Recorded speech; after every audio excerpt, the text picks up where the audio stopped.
Running Sentences presents Miles to Go, Part 9. Carry on. Getting across the bridge should be a simple task, but then what? More money given out to those in need, more questions than answers seem to await them wherever they go. So is it worth it? This story is written and narrated by Michael Hiram. It is a work of fiction, so any names, characters, businesses, events, and situations within this story are products of the author's imagination. Any resemblance to real people, situations, characters, businesses, events, and/or fictional businesses, characters, events is purely coincidental. Copyright 2026, Michael Hiram, all rights reserved. Hiram walked over to the gate blocking the path and saw that it wasn't even locked, so he pushed it open. Not wanting to drive the car over the bridge he hadn't really seen, he went over to it, frowning at the sight. It was a mess of wooden planks, metal bars, or supports, or whatever it was, and there were lots of poles all around that greeted him. There was also metal ramps laid over the entire thing where tires could go. This looks terrible. Could be worse. You can see their more modern bridge over there. She pointed off in the distance, and as she approached, and was right, the modern-looking bridge with its suspension system was painted all white and stood out in the distance. He could, he figured, make out what looked to be flashing lights on it, like cop cars, or something similar. Yeah, that over there is bad, and this over here is not great. I still fear this more because it is right in front of us, and the water below us is not happy looking. It was a frothing mass of water that seemed to float on by too quickly. Yeah, right on that front, but what choice do we have but to cross this one? Maybe there's another bridge somewhere around here? We don't know where it is, or do you suddenly know that? No choice really but to go over.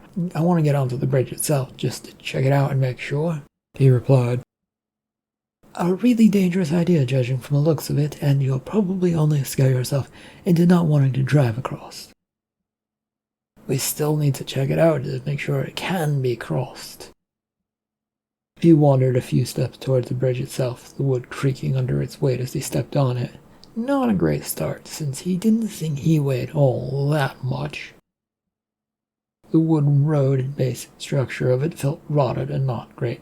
There were definitely spots missing here and there that made him think that it was a really old bridge. After a few feet of walking on the wood, he moved over to those metal ramps that they would be driving on. It felt a little more stable, though rust spots were here and there. How far are you going to go? Lindsay called out. To the other side. Need to check the whole thing to make sure that there are no surprises. If you want, I can drive the car over once you're across. I'm not afraid of the bridge. He shot a sharp look to her, but she was already hurrying back to the car. There was nothing to like about this choice, but it seemed like it had been made, and now he was going to have to deal with it. Why even make that a question when you're just going to go ahead and do it anyway? He grumbled this to himself, then carried on walking down the metal ramps, crossing to the midway point and spotting no great problems, but it still didn't look nice. Carrying on, he went to the far side with little trouble, though there did look to be some questionable rotted spots.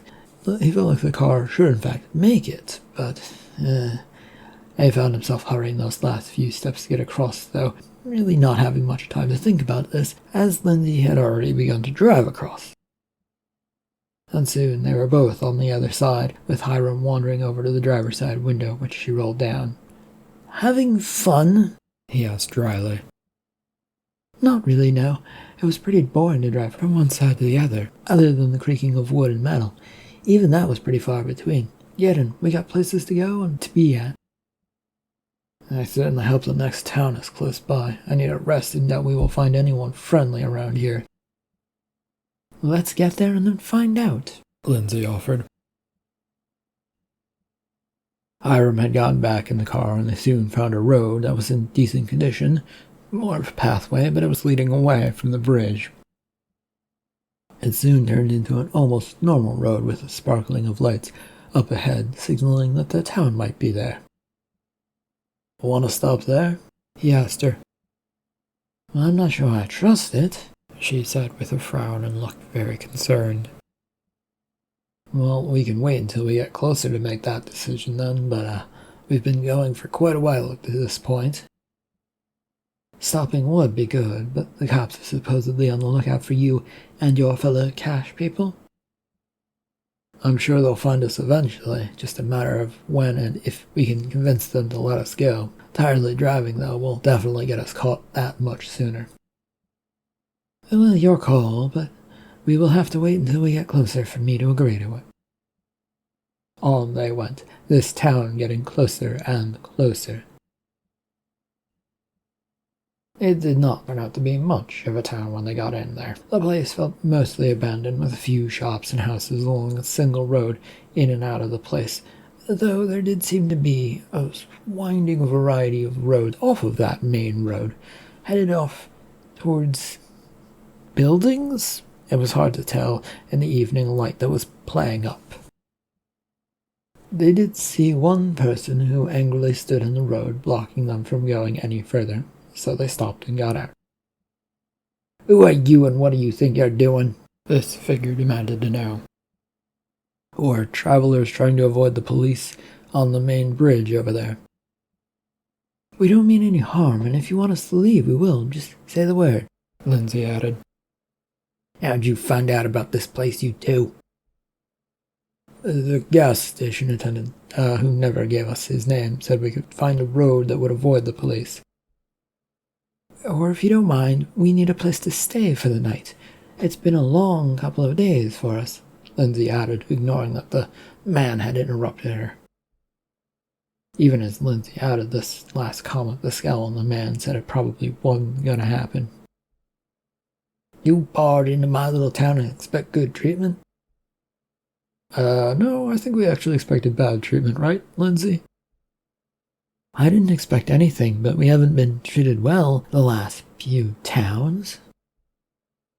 Been running from the cops for a while, Hiram said in confirmation to Lindsay's comments. And it probably won't ever stop, likely, Lindsay then added.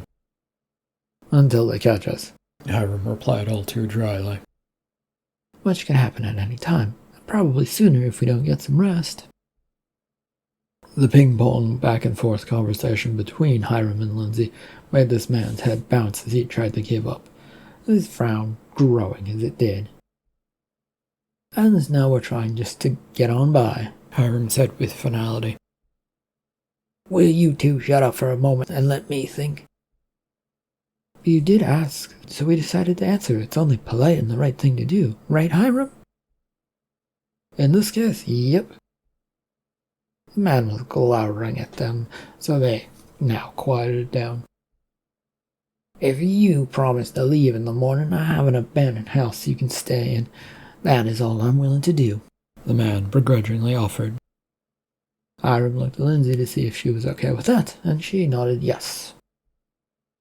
Well, I'm going to guess this place is on the edge of town. Yeah, how'd you guess that? You don't like us and want us gone. The best place to put someone like that is on the edge where the cops come searching, and we act as a sort of alarm for however many there are of you in this town, Hiram said. Right, whatever, I don't care what you say. Follow me. The man growled at them and then stomped off towards the edge of town. Standing in one of the several abandoned houses at the edge of town, Lindsay and Hiram found themselves in a living room. It had cobwebs, no furniture, and a bit of a smell to it. Musty, if one had to guess. A place to rest that manages to be worse than some of the hotels and motels I've visited, Hiram muttered. It will have to do, I guess. Ever sleep on the floor? Many times, and in my car and plenty of other places that weren't going to provide much comfort. Do we divide up the space and we just choose a spot, or what do you want to do? There was a broken window that let in a cold breeze that wrapped its way around and then carried on out another broken window. I say we probably stay close to get some warmth, at least for the night. Do you have any blankets that you carry for emergencies? He pulled over his personal suitcase, opening it up to reveal a few blankets in it. He'd brought it inside since he didn't trust it being out in the car. Not tonight, anyway. The cold night had passed, and the blankets hadn't done much, as he'd hoped. But they were both still alive and standing outside in the driveway as Lindsay cranked the car, trying to bring it back to life. I know very little about cars, but that does not sound good. She tried to crank it again, and it still sputtered and made some noises, but didn't come to life. To me, it sounds like a fuel pump issue with this old thing. Probably won't be fixable, Hiram announced as he stared at the engine bay. What are we going to do then? Head back into this little town and hope that mean man, doesn't bite our heads off when we ask for another favor? Well, we could check the surrounding houses, see if anyone left a car and the keys. If they did, they'd have been standing for how long, do you think? And will fuel, oil, and anything else that it needs to keep working probably won't keep it working? She asked.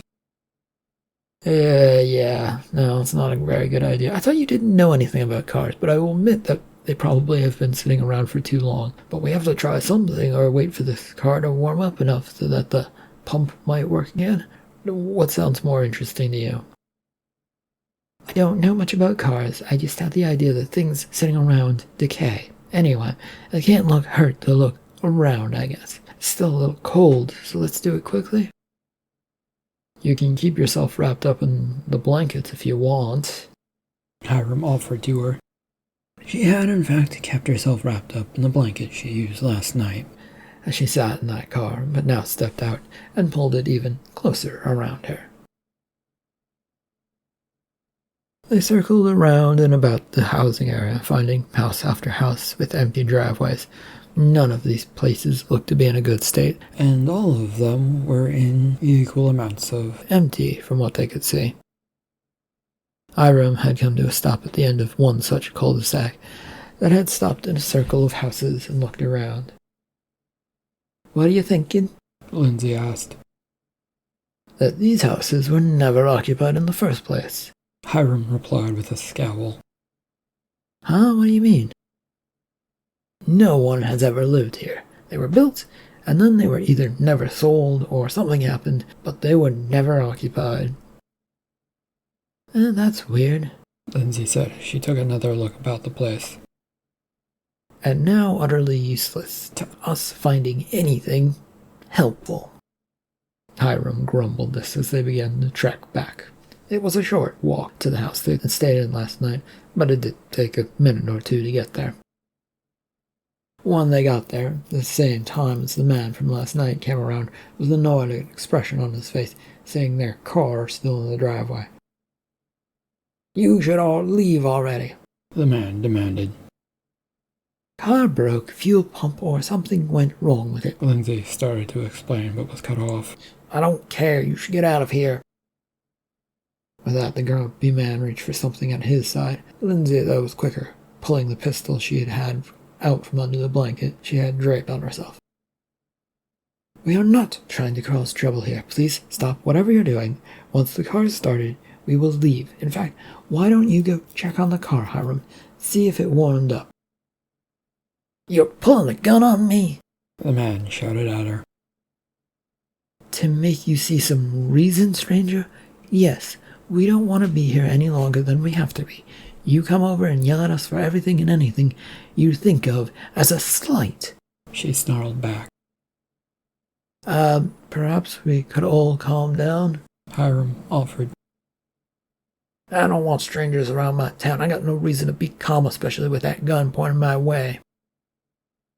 You don't have a town. You have lots of empty houses, but I suspect you found this place and called it one, Hiram grumbled, now getting annoyed with the situation. There are plenty of us around here. We don't show our faces since the cops only want to bother us about things, and right now you two seem like government cops.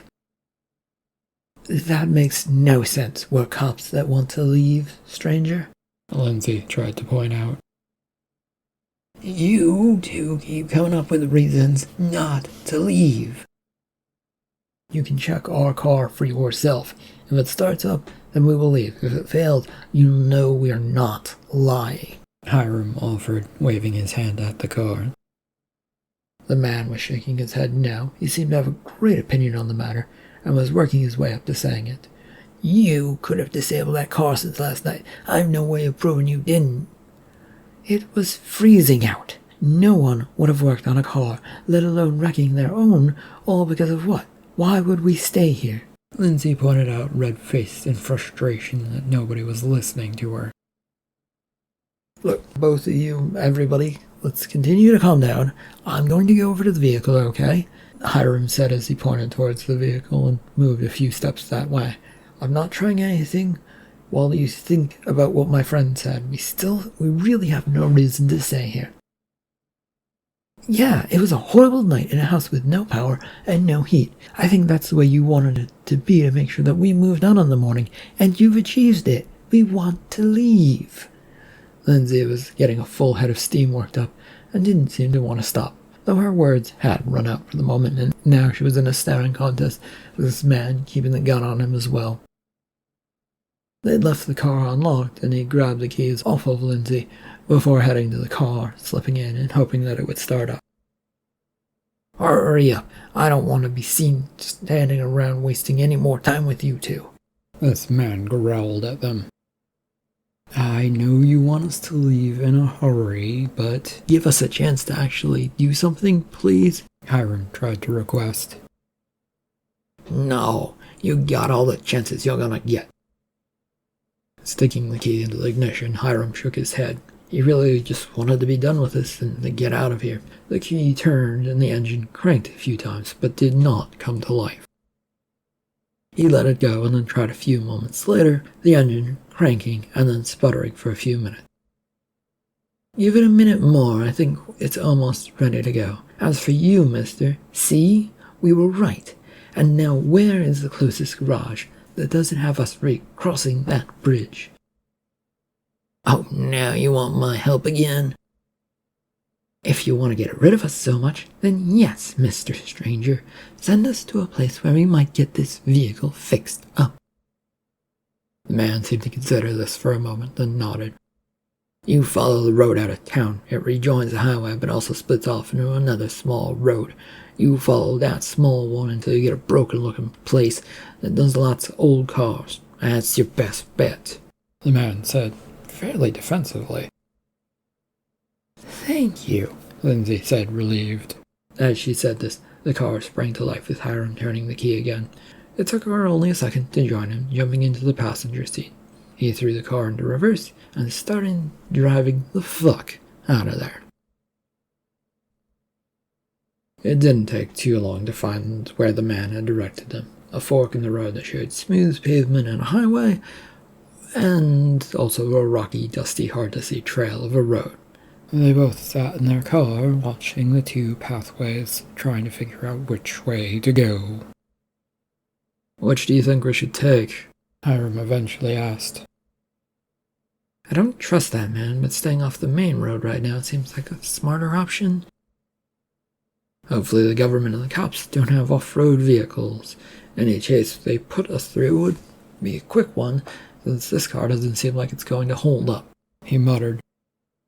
"We're here taking chances. I don't want to be caught, so let's just go." "Neither do I. Cops don't treat people well all that all," Hiram replied. "To the road less traveled then?" "Don't really want to go down either road, but I'm already stuck here having to keep moving." Lindsay looked at him, then gave him a light punch to his arm, and shook her head at him. "Enough with the sad boy act. Pick the road, and let's deal with what it has got for us." He couldn't help but sigh and turn the wheel down the path that wasn't all that easy to see.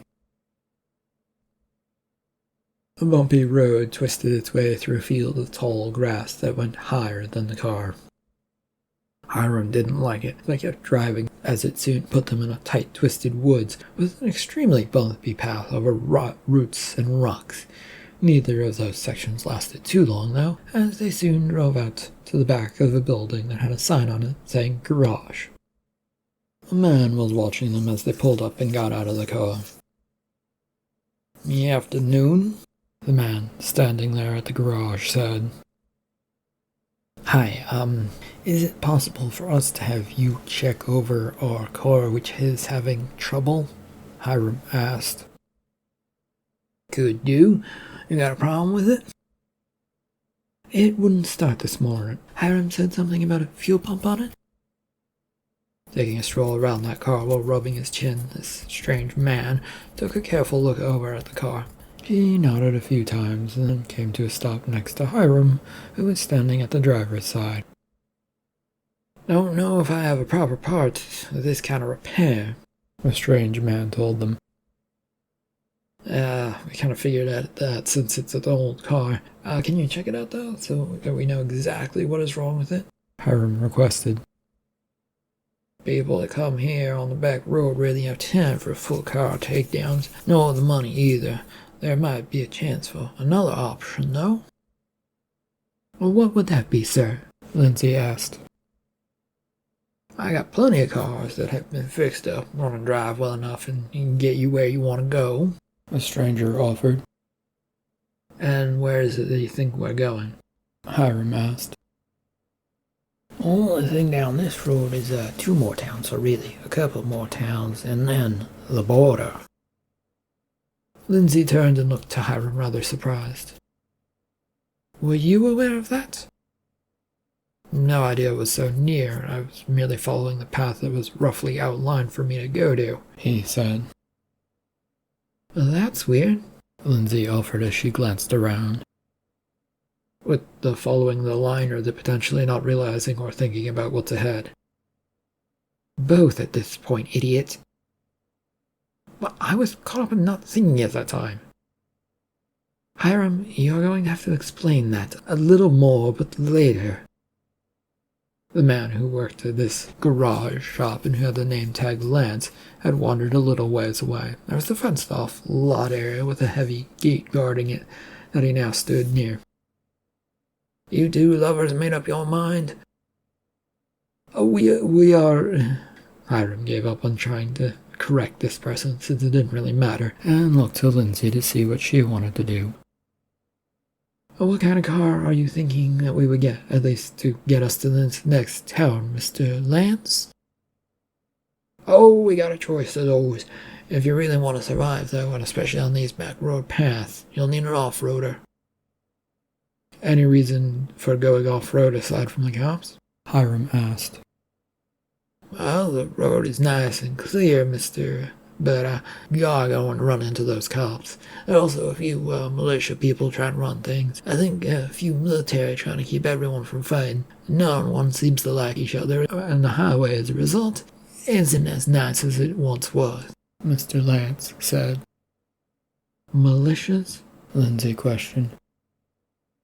Those that don't have a town but have weapons and so-called reasonings to justify whatever they want. Not a pretty group to run into, and they're usually just outside of towns." "Wouldn't they be out on the back roads as well, though?" Hiram asked. "Well, some could be, yes, but they want easy victims. You go by my route, which is some gas stations along the way, you'll get where you need to go." "And you're willing to give us all of this?" Lindsay inquired. Yeah, you're willing to give us this? Our car isn't worth that much, as Lindsay implies, so you gonna get something more out of this?" This old man leaned back on his haunches, giving them a toothy grin, which was actually missing a tooth or two. "You're the money people." "And how did you come to that conclusion?" Hiram asked with a raised eyebrow. "Who else would you two be? People show up in a car, mention cops, seem to want to keep moving despite all things.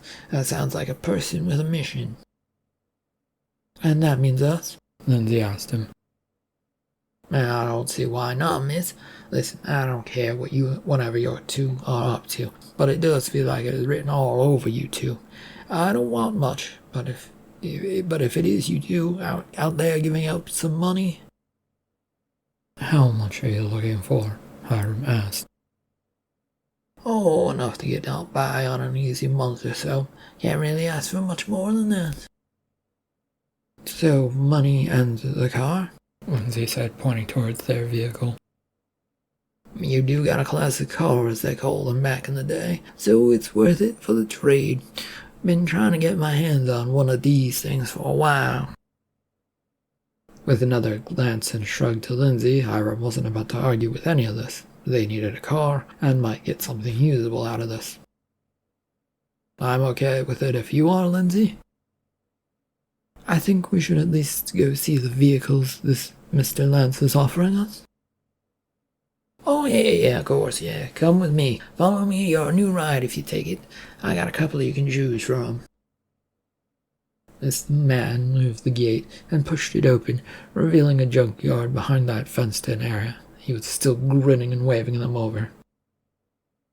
This should at least be interesting. I don't even know what to expect out of all of this. But it better be good, otherwise we will have to keep using an old thing which might not ever start again, Hiram said, mostly to himself. They walked into the junkyard filled with wrecked cars, plus a few pieces of metals hanging this way and that, and a few vehicles that looked in all right shape. Lance led them over towards two of those, which were set up on chunky tires, but not overly big ones, jutting out from their frame. These are my babies. Been working on them for a while. They'll get you to the next gas station, alright? They got enough fuel for that anyway. And how far away is that? Hiram asked. Just 150 miles across the grass and sandy lands ahead, Lance replied with a nod towards the fields of grass out there. Any real obstacles between those things? Lindsay piped in. Land has a few sinkholes, but those are easily spottable. No ravines or rivers in the area, though, if that's what you're afraid of, miss. Sinkholes are pretty dangerous in a flat land. Yeah, but the grass doesn't grow well, so you'll spot them, Lance said dismissively. It still feels might bit dangerous, Hiram pointed out as he frowned. You'll be able to make it out from the trail. It avoids all of those problems. Don't you worry. Now, do we have a deal, or are you going to try and back and drive out in the car you came in on? Lance inquired. Lindsay pointed towards an SUV that's painted more of a brown-beige color. If you have a deal, we will trade our car for that one if you put in a bit more gas into it, Lindsay said.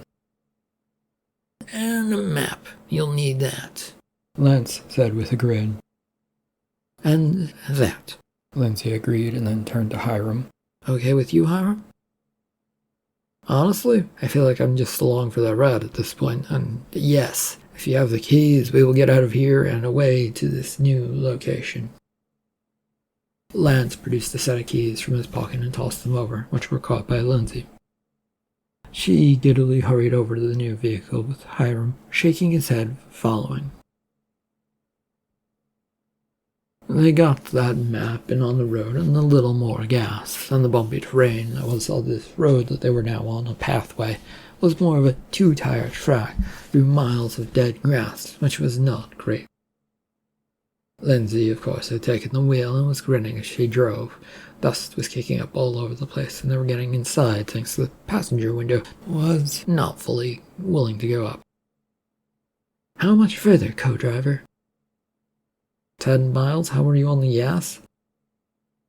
We'll be fine, but I wanted to ask you something. Oh yeah, what is it? You have a story behind your family getting taken, right? And getting signed up for all of this. How did that happen, by the way? Yeah, I have a tale. They found me after I spent lots of time wandering around. I lived town to town, and they offered me a chance to do that for money, with the promise that one day they'd help me. To find out what happened to your family? She asked. Pretty much, but I don't really expect it to happen at this rate. Why not? She had slowed down a little bit, letting off the gas and occasionally looking over, concern etched in her eyes, and it made the ride a little less bumpy. I've gotten close to finishing one of these cases, and they'd hand me another one, and, off I'd go again, always with the promise that I could find a place to settle down or end information after I'd finished my job, he said, fighting back a sigh. Why didn't you quit, then? I don't believe they would have let me do such a thing. They knew I would keep going. They used you, she accused. Yeah, Lindsay, I could say the same thing about you joining me. I used you to get out of town, and now I'm dragging you on some wild adventure towards the border that I didn't fucking think about. She snapped her fingers in response. Maybe that's it. What is it? That's their way of paying you back. The reward for all of this. A suitcase with money close to the border so that you can escape this place. Hiram thought about that for a moment, shaking his head. That seems like a rather long shot. Can you think of anything better as to why they would do this for you? I mean, anything else is probably going to come across rather depressing, but. He turned from looking at her to cast a glance out the window. The train was rolling on by, dead and dry as dust joined in, following up and away for a few moments. There really was nothing to look at except a small building up ahead. He pointed it out, trying to catch her attention. It didn't look like it was in the same trail that they were on. I got nothing other than they want me to keep going. Now, is that a place up ahead, one of our landmarks, or one of the stops? Is it on our little map? Hiram held up the piece of paper with a straight line that signaled the highway and a squiggly one with X's and landmarks on it. Would you be surprised if I said I can't tell? He asked. She glanced over and shook her head. Probably should have expected that. But I don't travel much, so yeah. I'm going to guess we're right about here, though, since this is a landmark, and the next one over here is not far from my finger. He pointed out all of this on the map, which wasn't really visible since his finger was covering up what was drawn. I don't see, but okay. Do you want to stop at that place or not? The car is running decently, right? So we could, he said. You don't trust that guy that gave us this map and this SUV, do you? Not one bit. She shook her head, pressed the gas pedal a little harder, and off they shot. Dust kicking up, the surroundings flew on by. End of part 9 of Miles to Go. Thank you for listening.